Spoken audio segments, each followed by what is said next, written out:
Sinabi ng delikado, tinuloy pa rin. Ganyan katapang ang trio. Nalaan ang huwag pumunta ng Tawi-Tawi. Aba hanggang si Tangkay, napuntahan rin. Paano mo nga ba masasabing delikado ang isang bucket load kung hindi mo pa napuntahan? Video! Cool.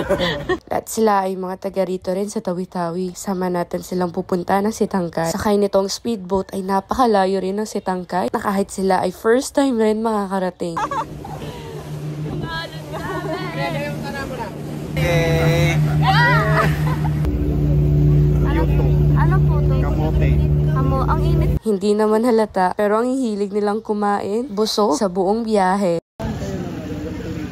At dito na nga, narating na namin ang si Tangkay o ang southernmost town ng Pilipinas. Bukod pa riyan, harap-harapan naming nakita si Hainon, ang original na kumanta ng Dayang-Dayang. Grabe, ang exciting ng moment na to. Ayan si Hainon, siya yung kumanta ng Dayang-Dayang, Dayang-Dayang, Dayang. Oh, diba? Alam ko.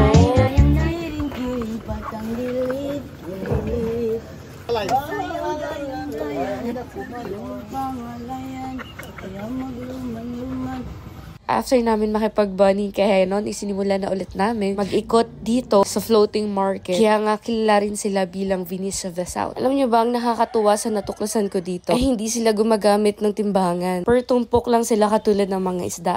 Kaya sobrang mura. Sobrang sarap ng experience na to. Kasi meron din pala sa Pilipinas. Ngayon, alam niyo na ha. Magugulat rin kayo kapag sinabi kong ilang oras na lang Malaysia na. Kaya lahat ng mga produkto nila dito galing na sa Malaysia. Ang galing, 'di ba? Hinahanap ko sa mapa kung asan yung kalye nila, yung main road, ganun. Eto na pala yun. My gosh. Grabe, napaka-amazing dito sa Sitangkay. Sobrang unique. Sobrang unique niya, diba? Oh. Galing. Ayan o, hinahanap ko kasi kung ano yung tsura niya. Talaga naman palang tubig na tinayuan ng mga bahay. Kaya boat ang main transportation nila dito. Ayan o, tingnan mo naman yung mga gamit nila. Speedboat talaga.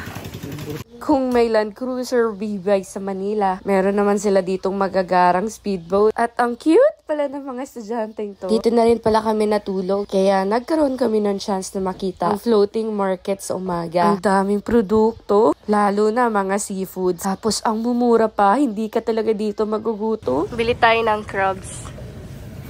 Ayan o. Buhay pa, gumagalaw pa.